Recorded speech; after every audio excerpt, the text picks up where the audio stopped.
How's it going, everybody, and welcome back to From the Sidelines. My name is Josh, and I am here with Chad, Devin, and Noah, and we're going to talk some sports today. If you haven't listened to any of our previous episodes, go ahead and do that. You can listen to those on Spotify, Apple Podcasts, and anywhere else you get your podcasts. Got 72 episodes, so go ahead and go listen to them all. Obviously, in our last episode, we started with this new format here, and you can see our faces. Looking pretty, looking good. So if you want to go check that out, you can find that on YouTube at From the Sidelines Pod.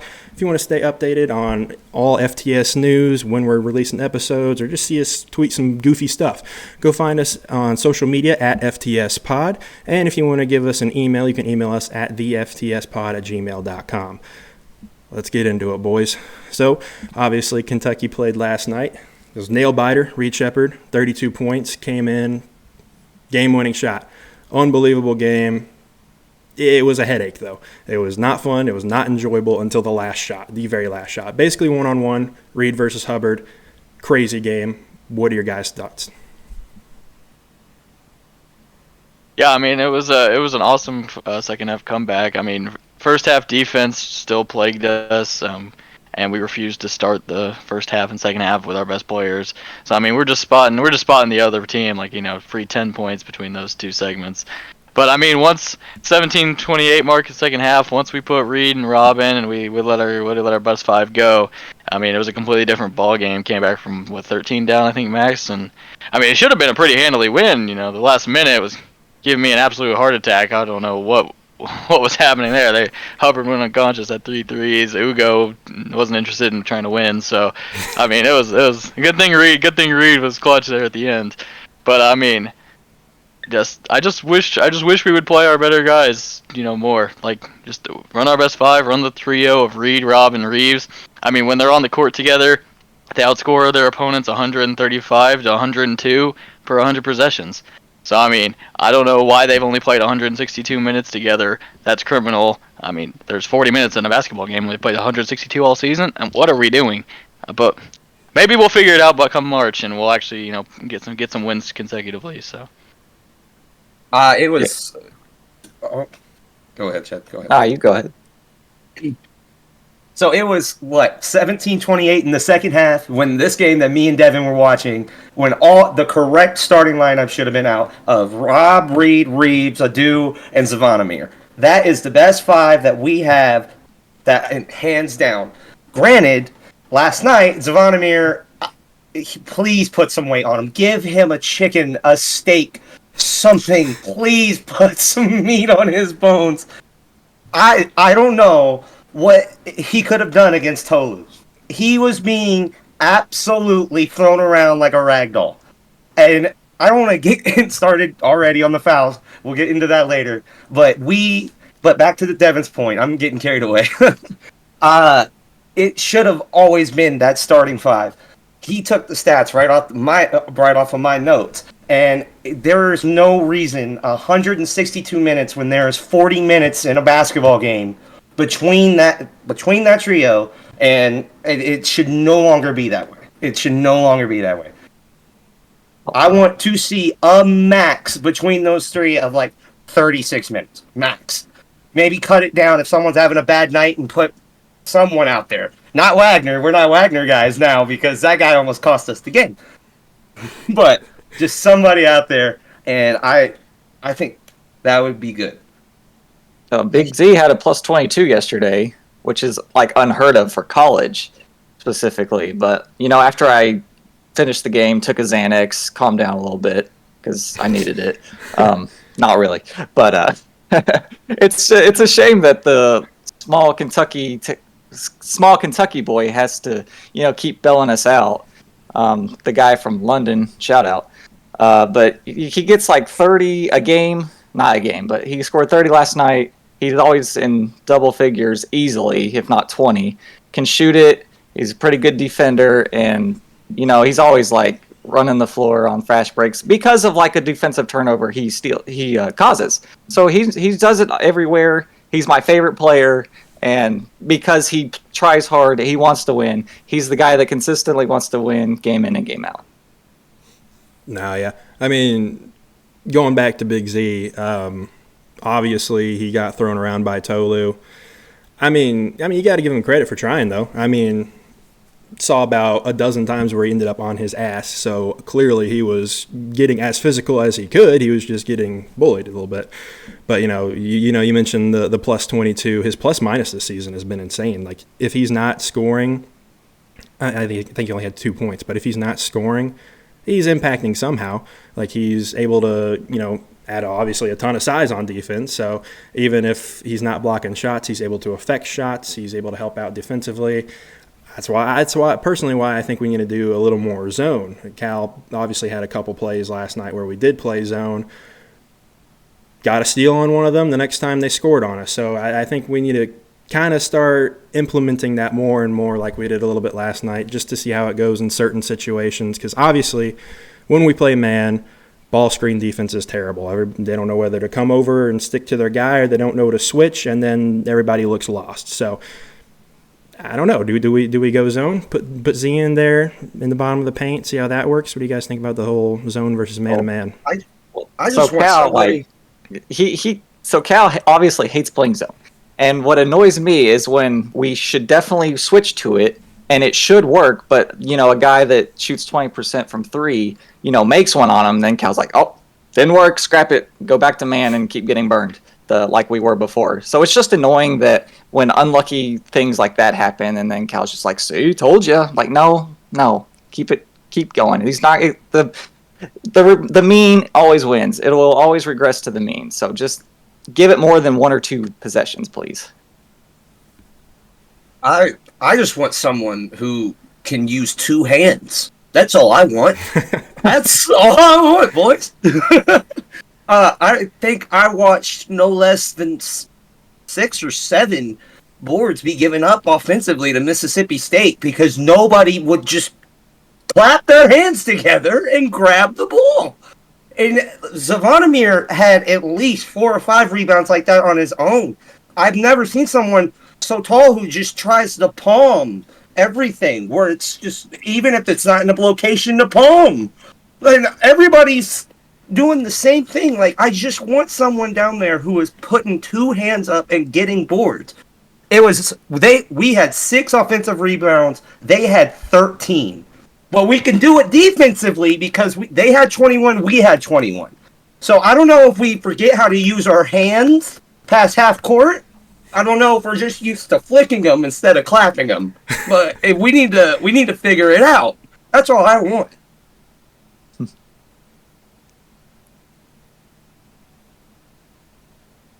No, yeah, I mean, I definitely agree. About the only person that I have seen do that is a Doubtifre. He's a tank. He gets in there. He gets the boards. Justin Edwards has been doing a little more lately. Like I said last week's episode, he just needs to embrace that role and fight like crazy for those rebounds. But this is something that came to mind for me personally. Could you imagine this team if Oscar Sheboy had stayed another year? How do we think that dynamic would have worked? It's a hypothetical question, but it's got to think about it, with the way our big men have been playing. Our offense at that time ran through them. Yeah, that's just not. That wasn't for me.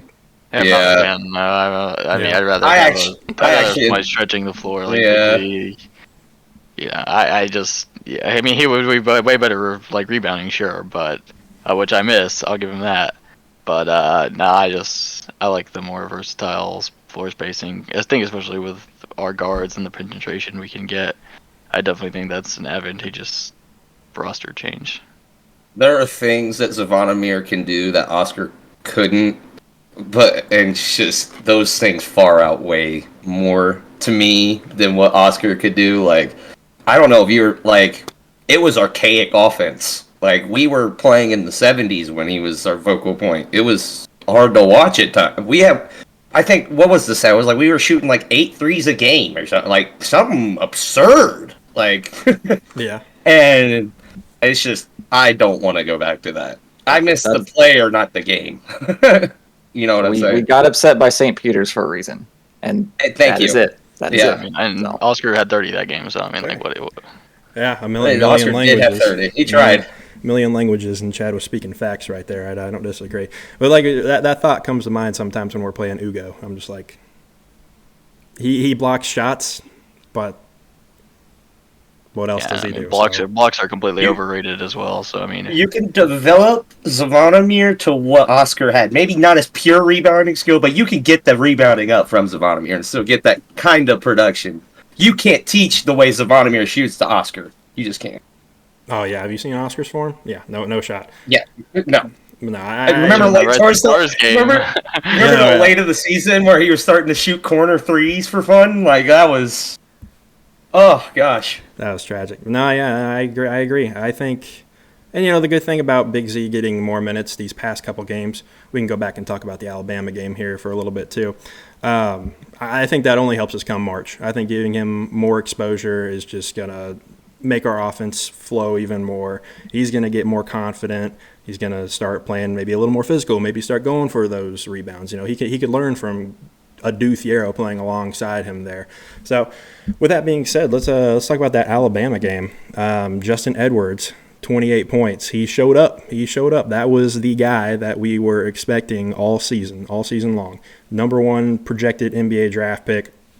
Yeah, it took him till February, but you know what? He had a good game for himself. Were you guys shocked by that? I mean, I still am. Dude's a pumpkin. I mean, he wore the slipper fit one night. I mean, I guess. I mean, dude went unconscious, perfect from the field. It's a once in a lifetime game. I mean, Thiero was playing just as well. Played over him, against Mississippi State. I'd rather have Thiero in that slot come March. So, I mean, it was great. Sure, happy for him. Glad he had a good game, but. It's just I'd rather have a Thiero in that slot. Everyone has a good game every once in a while.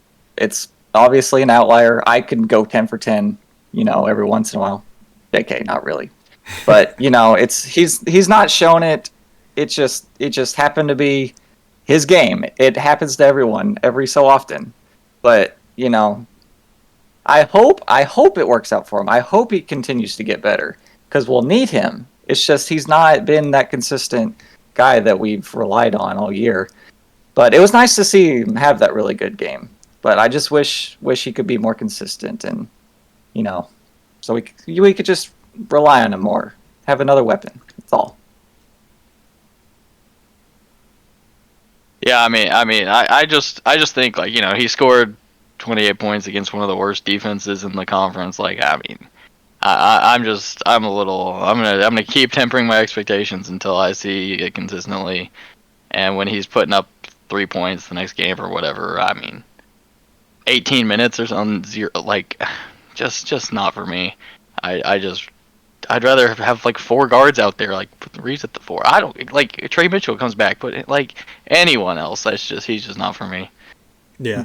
So when Trey Mitchell comes back, what would you think of the lineup of Rob, Reed, Reeves, Mitchell, and Big Z? It's fine. Probably would prefer Trey at the 5 and put Thiero at the 4, but I either of those combinations would be my 2 optimal lineups.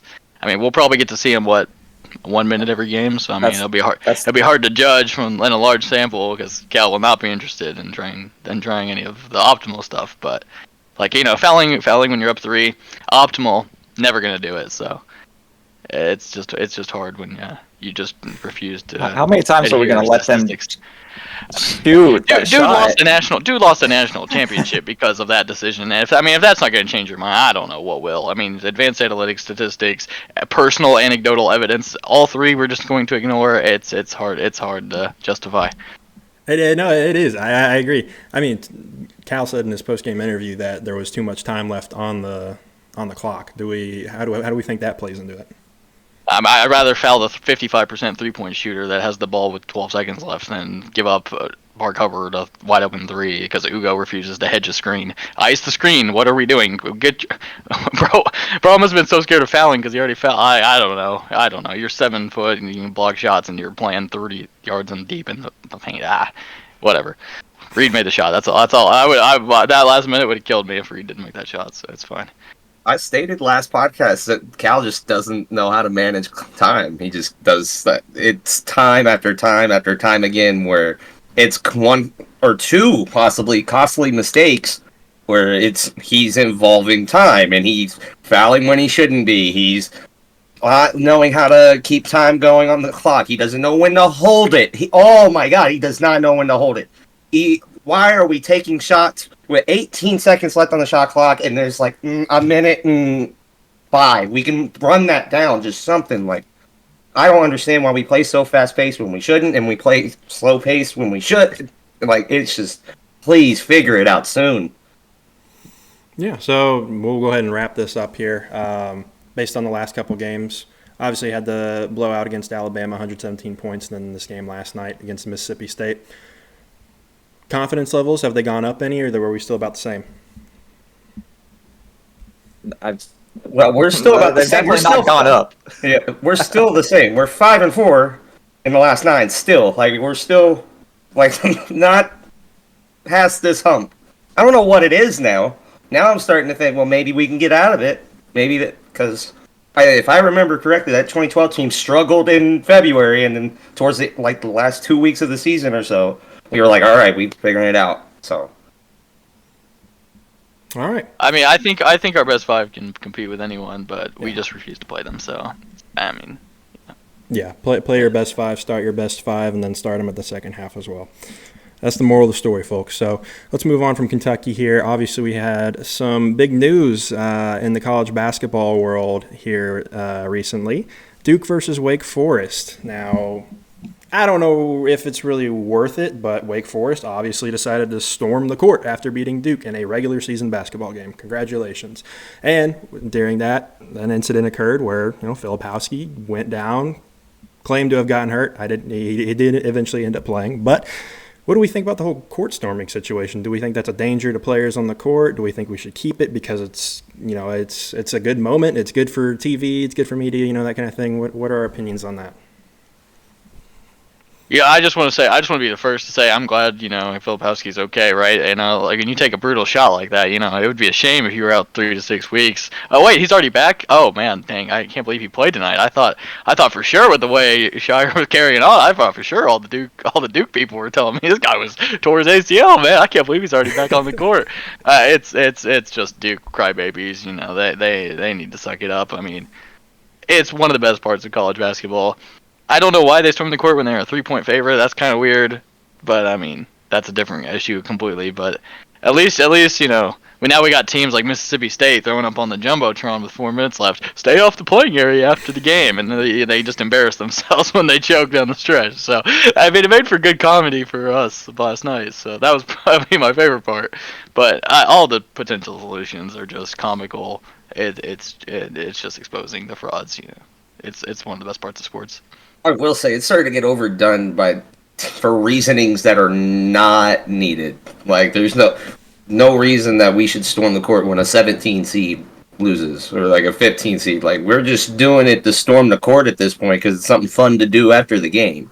That I see is kind of becoming an issue. I think we should figure out a fine line where like if it's a top 5 team, I would honestly even prefer just top 3. Like, we need to slow down a little bit and realize, like, that is saved for big moments and big games. And, like, if we're number 1 seed and you beat us, yeah, go ahead, storm the court. But there's no reason it should be overdone like this.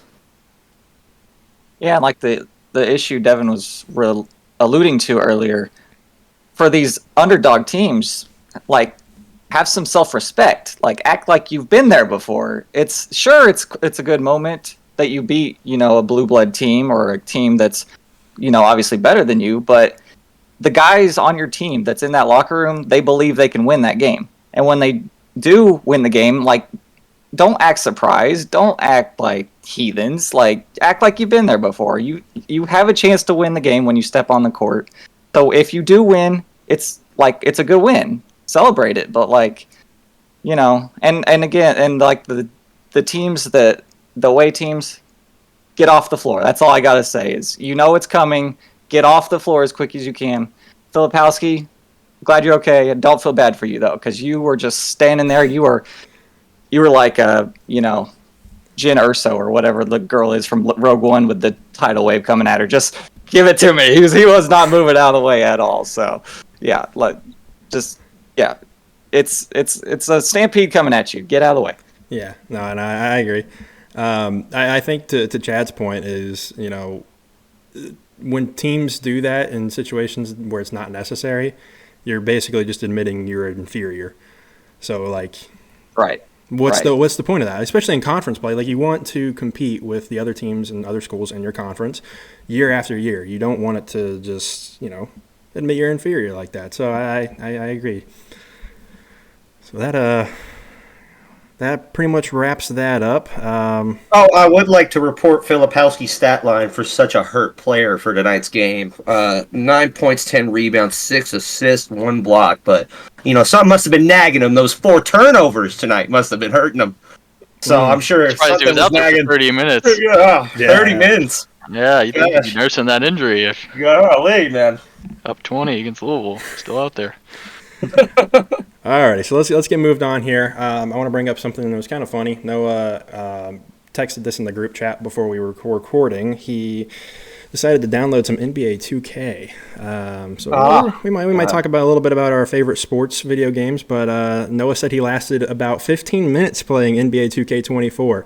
So that's an interesting stat line. Was that the line that we think it was going to be? Do we think 15 minutes was a line, or was that just really way under what we would have thought? No, 15 minutes was not the line. I thought I was going to go over that. I thought I wasn't going to be able to refund the game, at least. I thought I would have enough fun to get past there before I got annoyed. But I didn't. I didn't even get past the test build, 3v3 test, whatever it is, to where you can get your character. First of all, I shouldn't have to fill out an essay to put my attributes together to make my character.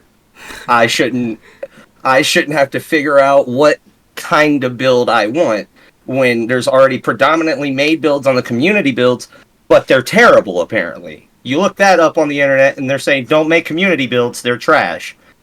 Well, okay, that doesn't seem very new user to me. Okay, I'm just gonna make a random build. I'll just mess around, put these stats together, see what I can get. I join the game. Why am I moving like Jello? Why do I feel like I am moving in molasses? Why can I not get by my man? What is going on? I'm holding my trigger down and I can't get by you. What's going on? Let me do a dribble move real quick. Maybe move around. Yeah. Let me use my analog stick real quick. Let me go behind the back. See, let me flick my analog stick back. Let me go behind the back. Why did I do a step back? Why did I do that? Okay. Get around the defender. Let me do a crossover. Let me go left or right on the analog stick. Yeah, let me do that. What in the hell? Why did you spin? What? I didn't want you to spin. I didn't move my analog in a circle. I didn't do that. It comes to find out you have to put in combos. You have to do some MK level combos if you want to do a spin move. Lay it up with your left hand. You better have the stat to fill it out too.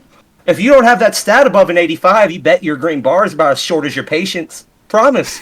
You're not getting that. You're not getting it. Oh, and speaking of the green bar, if you don't hit that green bar, you're not making that shot, bucko. You're not. You could be Kobe Bryant hitting a fadeaway right off the elbow, directly, hands up, free, nobody around. Doink! Nothing, because you got slightly early, bitch. That's it. And that's it. It is the worst game ever I've ever touched. I refunded it. It was $20. I refunded $20 on the Baller Edition. I should have known that there was a problem if the special edition of your game is on sale, but the base game is not. That is a problem, and you need to address it. However, on to another. Speaking of best sports games, let's talk college football. Let's get into who, because I'm going to let you know right now, I'm bringing Tulane back to the SEC, and I'm beating Bama all day. Let you know. Okay, we got Noah with Tulane. Chad says he's going to go with Kennesaw State. That's right. Who are you rocking with, Josh? Who are you rocking with? I'll go with Noah's fantasy team. I'll go with Presbyterian. The Blue Hose. Yes! Are they okay? They're not gonna have. They're gonna have like FCS teams, aren't they? Like. Oh, that's right. They're not having FCS teams. It's gonna be a DLC. All right. Well, then I'm taking Kentucky, and I'm moving them out of the SEC. There you go. That's So a we move. can actually maybe get a little better bowl game, or maybe actually make it to the championship. When you can't beat them, run away. Exactly. Yes. That's the right Josh's logic. mindset. That's the right mindset right There there. you go. As long as he didn't beat them and join them and run Bama, that's all that matters to me. Oh, that is right. So I mean, obviously, it's been 10 years, a little more. decade. 2014. Well, hang on. We gotta figure out the smartest man of the group and where he's going. Where is Devin going to be where's Devin recruiting going? his players? Oh, Yeah. I'm going to Colorado State just so I can shut Dion up and get him fired. Oh my That's God! priority. That's, All right. that's priority Take the number team. one. That was an electric game. I gotta set the record straight on that one. That was one of the best college football games I've ever watched. I can confirm that. Yeah, But that is yes, crazy. it has been 10 years, 10 long years, and I will be the first, and I will look at the camera and tell you thank you to whoever made college football revamp for as long as you did. Thank you. You are an angel. And I cannot wait to see what they do with this game. They've said it's not like Madden. I've looked at the animations, like the polygons and all that. Like, oh my gosh, it actually looks okay. I pray they don't do anything wrong with this game. Is it gonna be a PC release? Is it console only? I'm thinking it is PC and console. I wouldn't That would be absurd if they didn't. But Yeah, I was about to you say. can never trust. You can never trust. I just hope they do it like 2K or Madden, where it's a terrible port into PC and it's just not even able to run or anything. Right. I mean, I'm excited for the online franchise mode. I mean, I remember Josh and I used to run that back in the day. It was a little fun little 2-man dynasty, which I could get a 4-man this time. So. Oh boy, That'd be exciting, yes sir. we're gonna run each other into the playoff and see which one gets it. We might have Yes, sir. to. We might have to do that and record a couple games and Oh, throw them we'll out stream there the for you games, guys. yeah. It could be fun. Could be a fun Place your time. bets.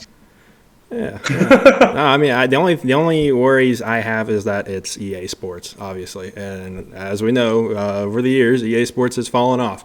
Every Madden game, copy paste for like the last 7 years. So I am a little bit worried. I know they've promised it's not going to be like Madden, but after trusting EA's promises in the past, I don't really trust them. So it's going to be one of those things I'm going to have to play and figure out my own opinion once I get it in my hands. I would like to say the commercial trailer that was launched for it, the guy in the middle of the Rose Bowl like that was very fire for such a pretty early announcement of the game. I will give you credit. That commercial makes me want May to hurry up, and I want more info immediately. Like, I'm begging for more, so I will give them credit. The production crew did its job. Yeah, no, I agree. Well, obviously, football's coming back. Do we think in the future there'll be another NCAA basketball game? Oh gosh, That would be immaculate. wonderful. Me and Devin about sometime last year, I ran a emulator of College Hoops 2K8. I'm like, and we've recreated some random. I think what was it? The 20. It's like the 2021 bracket. Yeah, Played in and 2008. replayed that. It was a fun. Gameplay is horrific in that game. I mean, college football at least had like great gameplay. The gameplay in college basketball is terrible, but it's fun. And maybe you get to shoot around with some Blake Griffin again at the in the loading screen. You know. Oh, that was good stuff. that was Really fun stuff. I played the older one. I did Carmelo Anthony on the PS2 cover. That was me all day, every day. Yeah. And Jay Williams on, I know, faux pas to mention Duke player, but Jay Williams 2K1, that was GOAT game too. So, or 2K2. I may be misquoting, but I hope they bring back the college game. I remember one of my biggest regrets to this day. At first, I didn't regret it because I was a high schooler and I was making a little bit of money. But now, as an adult, one of my biggest regrets was selling NCAA basketball 2010 to Devin. I'll sell it back to you if you want it. I know it's probably tripled in price by this point, but no, it was the worst decision of my life. Just walking through that. I mean, I remember that day so vividly. Like, I had NCAA basketball 2010 in my backpack, and I was like, "This is the last time I'm ever gonna hold this incredible game." And then, we meet up at the top of the stairs in the high school. There you go. Devin hands me my money, and then it's I just, forgot. I still play it. I'll give it back to you. it's just like every romance where you don't get the girl in the end. So That's what it was like. But in this case, Well, I was giving her up. I was like, hey, you take her. I don't want her. So, but I do regret it. So, terrible. I hope that $20 was worth it. I think I paid more than 20. I think 20 it was like 40. I think he gave me 40. Yeah. So, Yeah, I get 40. Those games are not cheap, bro. I know Those they're games not. are definitely not cheap. I don't know what it's worth now, but it's probably like 100. It's got to be. So. Yeah, it's probably something crazy. It's an antique. It's vintage. Yeah, that's true. But yeah, we're hyped for more NCAA football to come out. Like I said, we might record some games, do like a little 4-man dynasty franchise league for you guys. Gonna be fun. Since we were just talking about basketball, let's talk a little more about basketball. I might put the logo up on the screen for you guys to see here. But the Clippers, they just came out with a new logo. Mixed reviews. I didn't know it was supposed to be a boat, but now I know that. What do you guys think about the Clippers logo? Do we like it, or is it worse? Or Noah's making a What the hell are you disgusting talking face. about? It's supposed to be a boat? I saw it on Twitter. Yeah, a clipper is like a. It looks like a cruise ship. Yeah, it's like a big Yeah. ship. Yeah. Is that what a clipper is? That is what a clipper is. I've went my whole almost 25 years of life. I never knew because the logos never included what a clipper was. So like I didn't know that it was an actual object. Wow. Okay. Noah thought they were a bunch of barbers. I swear I thought it was going to be like a Shears logo or something. I don't know. Yeah, but what do we think? Do we think it's ugly? Do we think it's good? It's definitely ugly. But what was the old logo like with the little basketball and the little wind at the background? LAC garbage. No, I'm talking about like the really old one. Like the one that was like elongated. Yeah. Clipper. I don't know. They've never really had like a good logo to me. I kind of like that one, but at the same time, it's like not that good. So their logos never appealed to me. This is no different. Their best logo is probably the previous LAC thing. That was kind of cool, but like what logo do you do for a Clipper? I don't understand it. That's why they're never relevant and they never will be. I will say the jersey designs, they're better. I do like the jerseys. I'm a big fan. I like the way, especially the white on white. Big fan of the white on white. I just refuse to believe that's like the best option they had. Like, there's got to be somebody that could come up with anything better. There's just like it's like trying to do too much while also being like terrible simultaneously. Like if it's gonna be like elaborate or like have like a compass in it and like a little basketball lines and you're gonna put LA's like Clippers on it around just I like simplicity, but if you're gonna go with complex, like at least make it look decent. You have a lot to work with, and instead they just failed on all accounts. So but I mean somehow it's still an upgrade over their other like the logo they currently have. I think like I think that's the weird part is like I probably still prefer this logo. So I mean. You go from an F to a D-. Congrats. D's get degrees. Or it might be C's get degrees now. I don't know. It's C's get degrees. It's C's get degrees now, but it used to be D's. But no, I kind of agree. If you're gonna do the boat thing, I think you need to lean into it a little more. Make it look cool. Don't just make it subtle like that. Like it's just a very, very bland, basic logo to me. And I don't really like the way that the C wraps around the boat either. I think it's just they're trying to keep a little bit of their old logo in it somehow, and I think it just doesn't really work all that well. But who knows? Maybe new logo means they'll win some more games. We're calling it a boat. Like, are we sure that's a boat or like what?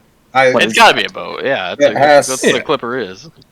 It looks like a cruise ship. Like I mean. Yeah, that's what it is. I mean, yeah, I guess, yeah. That's what it is. When I see the Clippers logo, I just never know what I'm looking at. That's the bottom line. I personally can't wait for the court design if that's what it's going to be like right here. So that's going to be a sight for sore eyes. You know, maybe in a way they're foreshadowing because they're not going to end up winning the finals, and then everybody's going to go on an early cruise. Somebody's going to Cancun. They're going to Cancun. That's right. That's right. All right, so that wraps up Clippers talk. Let us know what you think about that logo. Do you like it? Do you not? Who knows? And let's get into our next little piece here. So last week on our episode, Chad started doing his movie suggestions, and he threw out Mrs. Doubtfire, starring Robin Williams. And I didn't do my homework, but luckily enough, Devin did. He watched the movie. Let's hear the review, Devin. Yeah, so I, unlike some people on this podcast, actually did the homework and took Chad's movie suggestion to heart and watched it. And I watched it. That's about all I can say. I mean, it was it was all right. Like it was definitely if you gave me Devin's movies segment, definitely not like a first movie I would ever recommend. But I mean, it was fine. Like it was comedic. Like Robin Williams is a good actor. I mean, it was definitely not as good as his performance in Good Will Hunting. Chad's insane for that take, but it's fine. If you watch it, you'll enjoy yourself. You'll laugh a little bit. You'll say it's the most predictable plot of all time. You'd be correct. That's about all I got. Yeah, that sounds like to me we just hate having fun. We hate having fun movies and just enjoying ourselves and having a good time. But like, there's nothing special. There's no like aha moment or like emotional moment or like. No, there's not. Yes, there is. Am I supposed to be like, oh, the family actually found out that he's actually Rob, like the husband? Like, that was so unpredictable. I thought it was gonna go the whole movie, and them never realized. No. Like, what? No. I thought you meant not like I thought. I see what you mean. I will refrain from making my comment because that is true. That's very true.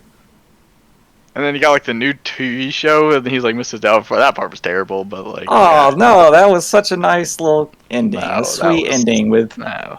Yeah. The good ending was like him picking up his kids, but like. No, it was fine. It was 3 stars. It was a good 3-star movie. It was the pinnacle of a 3-star movie. Good, nothing great. Great, nothing good. Okay, all right. Well, I would just love to know this week's suggestion, Chad. I really would. Hey, we can only go up from here, right, Josh? It can only get better from here. It can only get up. Oh my gosh, I'm ready. Let's go. Chad. Well, I would like to think so. This next movie is one that I do have a lot higher in my rankings, and it is one that both Josh and Devin have confirmed seen. I don't know about Noah. Noah says he's seen like 7 movies, but he's seen like 27. That's what it sounds like, because he's like, oh, I've seen that. Because you'll name movies that I remember, and I'm like, oh, okay. Because I don't. Oh, I remember that one. Yeah. But yeah, so here we go. Next movie, week 2. Or week 72, whatever this is, episode. My movie this week is Whiplash. All right, I got Okay. I got 2 rounds of applause. Okay. Devin, I knew I would get this reaction. This is why I did it. I knew I would get this reaction. Me and Josh love this movie with all our hearts, and Devin's just like, it's not for me. This is Ole Miss not for me comment. Oh my god. Yeah, because it's not. Chad with a banger. Chad with a banger this week. Oh my gosh. What's there not to like? You can't get better than that movie. I mean, Miles Teller, J.K. Simmons, holy, what a performance. Yes. Oh my goodness. Technically beautiful, script great. I mean, the ending is phenomenal. I don't know. It's just a great movie. Hats off. It sounds like the greatest movie of all time from how much hype I'm hearing in my ear. Like top 5. It's not. It's top 5. We're gonna mute Devin. We're Devin to be muted. It's Damien Chazelle. It's completely. Now, overrated. ladies and gentlemen, boys and girls, folks, you all don't know this, but Josh loves movies so much that he pays for a Regal membership card and goes out and sees movies. So for him to say Whiplash is top 5 for him is quite a statement. So I'm really gotta understand why he's saying this. So please tell me why this is so profound in your guys' life. Bro, really outing my subscriptions like that, eh? Man. I'm just saying, your Regal movie subscription. The next thing you know, he's going to say, I've gone to see a couple movies by myself. I have, and it's a good time. It's therapeutic. It's nice. No, like I was saying, like it just the cast is great. I mean, that really drove Miles Teller's career, and obviously you've seen him in other things like Top Gun Maverick and other movies, and obviously J.K. Simmons. He was hands down the best part of the movie. I mean, it kind of reminded me of my old high school band days, and probably Chad a little bit too. We had a pretty terrible band director. That's the problem. Yeah. Devin's got PTSD from our, you don't want to be reminded of that. That one guy. We won't say him, but.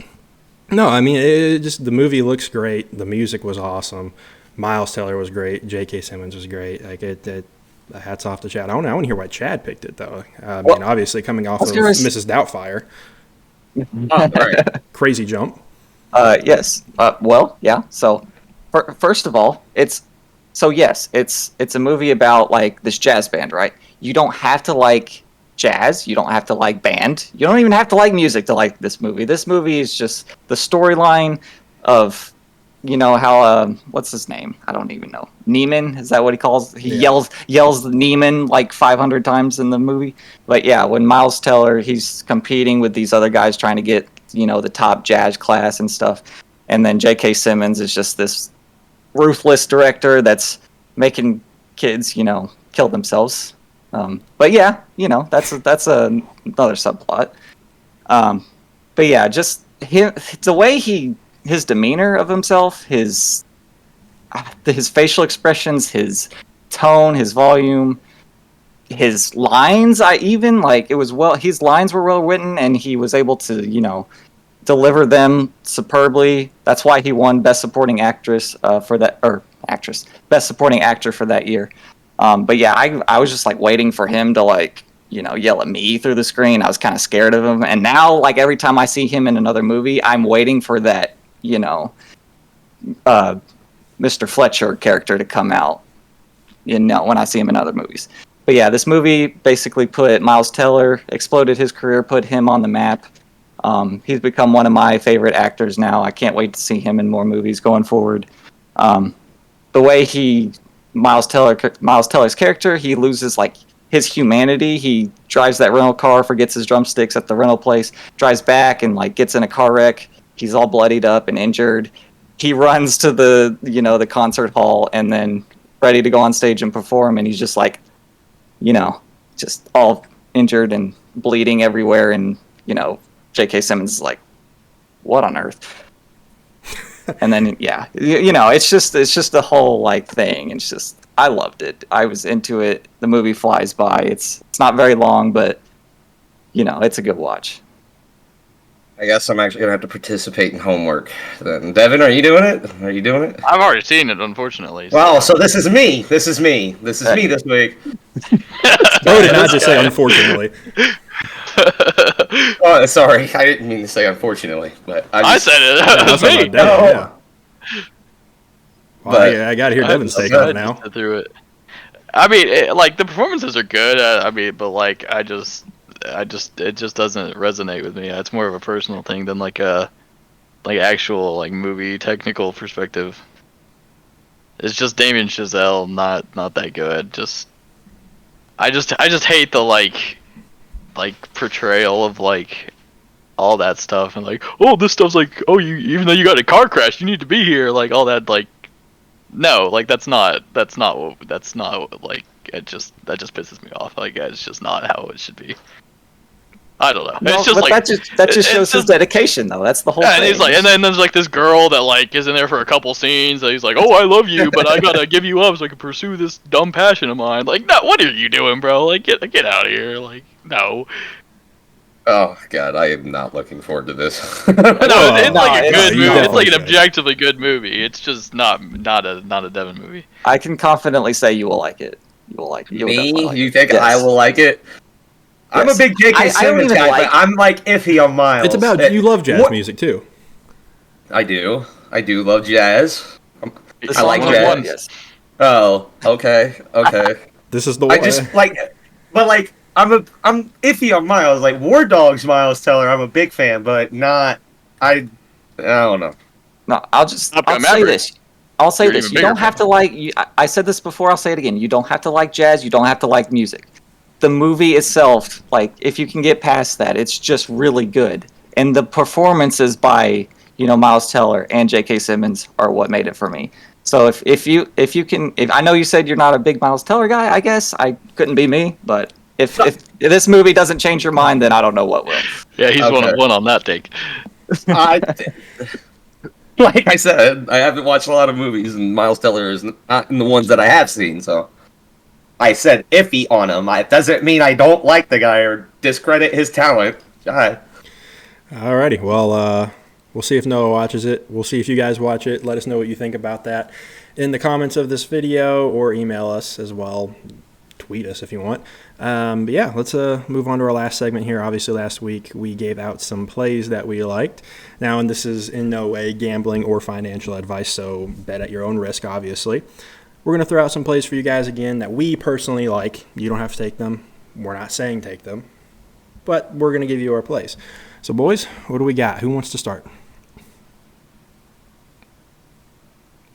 I mean, I started last week, so I can start again this week. I got another future banger for you. I came loaded with 2 futures to start the pod. I gave you one last week. Marlins under 78.5. If you haven't locked it in already, it's still -105. Go ahead and grab it.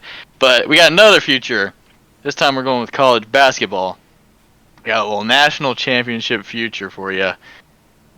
I'm a big fan. This team, I think they hit all of the metrics you want to see. Iowa State to win the national championship, plus 2,200 currently over on DraftKings. What is Josh looking at? What are you looking for? I think he's trying to find your sanity. That's My exactly sanity. what I'm looking for. Yeah, and telescope out here. I can't find it. I guess Josh hates having a team that is 40th in KenPom adjusted offense and 3rd in KenPom defense. So I mean, the advanced metrics, love them. I mean, they have a solid resume. They got away wins at TCU and at Texas.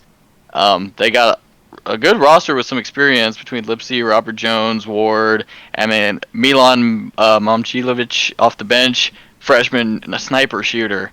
Love that guy. He's gonna be fantastic. I think the style just works well in the tournament. Just keep suppress the other team and play good defense. I mean, I think relying on high power offense get you in the Alabama Sweet 16 upsets. But I think when you have a solid defense like Iowa State does, they got a big game this weekend, so hopefully they could win that one. But I think plus 2,200 for possibly a 2 seed. Probably as good as you're going to get this time of year, so let's see. Yeah, I'm not saying I disagree or anything. I could be convinced. It's just that it was more of a shock thing for me. It was like hearing Mrs. Doubtfire. It was just kind of like, oh boy, wow, that was not what I was expecting. Where'd that come from? This is the point where in the group chat we would send the Fairly Odd Parents shoveling money into the fire GIF. All right. I got it at 30 to 1. So Making donations to Vegas. Now. All right, Chad, what do you got for this week? All right. Well, last week we had a couple MLB futures. I was not prepared. This week I'm prepared, and I have one for you. So last year, as the guys on this podcast know, I hit the MLB saves leader bet with Emmanuel Clase. I didn't do any research on it at all. I just had a boost, and I was like, oh, Clase, he's a good closer. So I put like $20 on him, and it ended up winning. So I'm going to run that pick back this year. Except I'm not going Clase. I'm not even going Josh Hader. I'm going with the Giants closer, Camilo Doval. And the reason being is he's like a new Noah likes it. Big Doval guy. Yeah, Noah's a big Doval guy. Yes. Yeah. So he's currently listed at 3rd in odds at 8-1 behind Hader and Clase.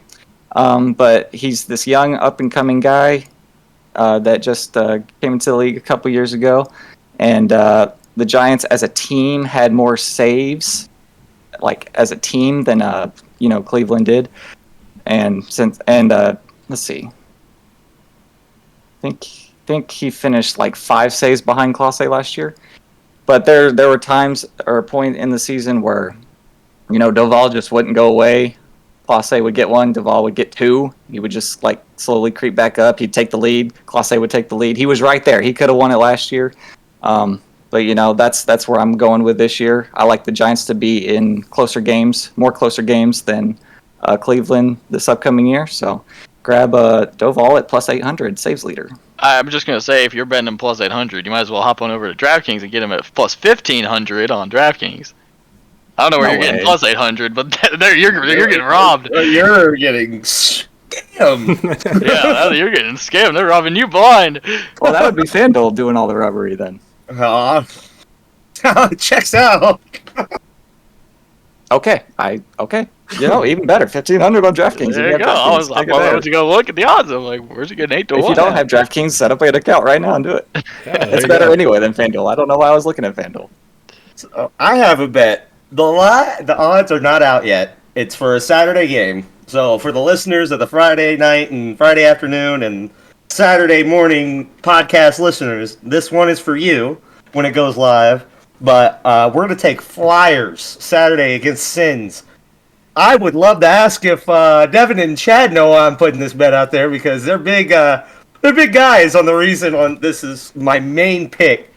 Korpisalo is in the nets. Korpisalo has lost the last 5 games that he's been in the pipes for. He's 13, 19, and 3 with a .887 save percentage. The only thing he's good at is maybe getting a save if he is able to.